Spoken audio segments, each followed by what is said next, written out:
In this video, I'm mainly going to be talking about my first 10 hours of playing Rainbow Six Siege. The 10 hours of the game, I feel like this is the feeling out period of a video game. You know, especially an online game that you know that you want to put a lot of time into it. The first 10 hours are critical to basically know if you're going to like this game or not. A lot of people, I think, would probably judge a game before even 10 hours, but I took about 10 hours to really get a feel for this game before I was just like, okay, I like this game.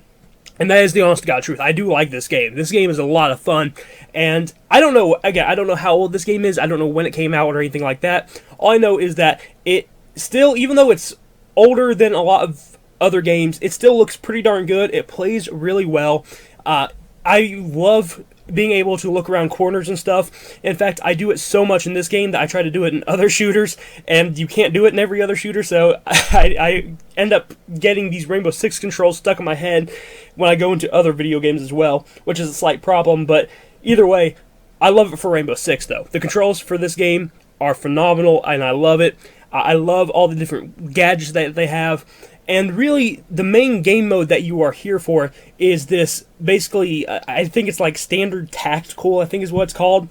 It's amazing that I've put so many hours in this game, I don't even know the main game mode's name. But it's basically Search and Destroy in Call of Duty. That's basically what it is. It is a game mode where there's 5 people on each team, and basically some people are defenders and some people are attackers. One team is trying to disarm the bomb, and the other team is trying to basically either wipe out the other team or blow them up, or wait until the time runs out, I should say. And basically either team can win if you just kill the entire team too. But it's basically Search and Destroy. If you play Call of Duty Search and Destroy, you know what this is. This is just like a more tactical, more focused version of Search and Destroy, because there's so much more like setup before the game actually happens, because before the game actually happens, before you get your gun and you start shooting at each other, there's like this setup stage where you're putting barricades up on the wall, and you're like putting different traps down if you're a defender, you know, and you're putting like these, like there's this one character that has these bear trap looking things, and she'll set them down. I think she calls them welcome mats, and you can set them down, and if someone steps on them, it will snap on their leg and everything, and those people will actually like walk with a limp afterwards, which is pretty neat that they pay attention that much. But there's that setup stage for the defenders where you're like putting up barricades, reinforcing walls and everything. And then the setup stage for the attackers is you start off on this little like ground drone, and you roll around the map that you're on, and you basically have to locate the bombs to know where they are, to know where the defenders are, because they're fortifying the area. So you have to go inside the house with these drones and figure out where they're fortifying in that house, so you know where to disarm. And that's a pretty cool idea. And, I mean, you can use these drones a lot, and they're very useful even once the game has started. You can go back into the drones, because you can mark enemies with them, and you can help your teammates out a lot by marking targets, so they're not, like, walking in and getting one shot by some guy hiding around the corner. You know, you can mark them and let them know that, hey, this guy's, you know, head peeking around the corner, make sure you get him when you walk in. So that's pretty helpful, but I do like the setup stage quite a bit. It's definitely a different take than any other video game I've ever really played, especially first-person shooter-wise. It's interesting because, like, I played the old Rainbow Six games on Xbox 360, and this does feel like quite a departure from them, but not in a bad way. The old Rainbow Six games, I liked them okay, but they were still clunky messes. Even when they came out, they were clunky messes. This game doesn't feel clunky at all, and it's, honestly, gameplay loop is a lot more fun than the old gameplay of the old Rainbow Six games were as well. So that's something that I think is important to put out there as well. The gameplay loop, even though it's just search and destroy basically over and over and over again, it's a lot of fun. It's addicting, especially because you have all these different operators to choose from, and each operator has their own unique guns, their own unique, you know, loadouts, their own unique grenades, their own unique, you know, things that certain characters can use. You know, there's some guns that only certain characters can use, there's some equipment that only certain characters can use, and then they all have a unique special ability that they can use. So it gives you so many different, you know, avenues to try different things that it really keeps the game fun. Especially because if you're like me, you don't have all of the operators unlocked right off the bat, so you have to save up in-game currency to be able to unlock them. I think you can pay for them too and use cash or whatever, but I mean, if you do that, then you're basically, what are you progressing towards at that point? I feel like, at least this way, I feel like I'm actually unlocking something through playing the game instead of just buying everything. But I guess if you just wanted to pay for everything, you can do that too. But yeah, I've talked a lot about what this game is like, basically how it's search and destroy and everything. But let me tell you this. This game is tactical, but I wouldn't say it's realistic. I would say calling it realistic would be an insult to anything that's actually real, any like actual, riot team stuff or any like counter-terrorist group or anything like that. I feel like that would be like insulting to even try to call this game real. Any Navy SEAL guy, if I called this real, they'd probably smack me across the face and I would deserve it. I mean, when someone gets shot, you can go down and you can basically slow your bleeding down if you get shot, and you can hold it down.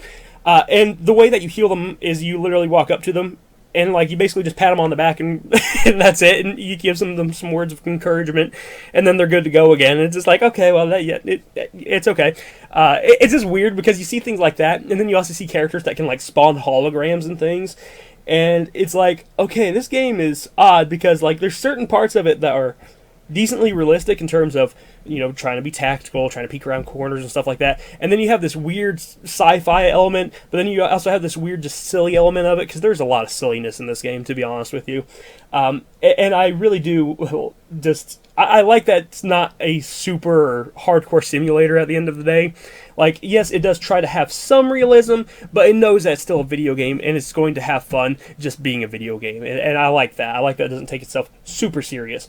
And the thing is I will also say, I can fully admit when it comes to the first 10 hours of this game, I was terrible the first 10 hours of this game. I was atrocious in the first 10 hours of this game, and that is because, first of all, I haven't played a shooter like this in a long time, like a first-person shooter and everything like that. Last Call of Duty I played was Black Ops 3 or something like that. But I'm not good at video games in general, I would say. I'm not good at online shooters and stuff like that. But that being said, I'm really not good at this one, especially because it is so much different than every other first-person shooter. It is so much more tactical than every other first-person shooter that it really took me a while at least to get used to the gameplay loop and get used to the way it plays and get used to the damage and everything that all the weapons do. It took me a long time to get used to that.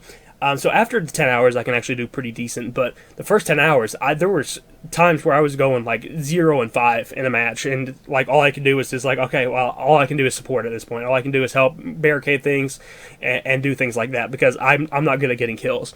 So I don't know if you'll have that experience. I don't know if you'll be bad in the first 10 hours. Maybe you'll be fantastic in the first 10 hours, and if you are, that's great. But I was terrible in the first 10 hours of it, and I'm finally getting better as time goes on. But do keep in mind that you may pick this game up and you may not be used to shooters like this. It may take you a little bit to get used to.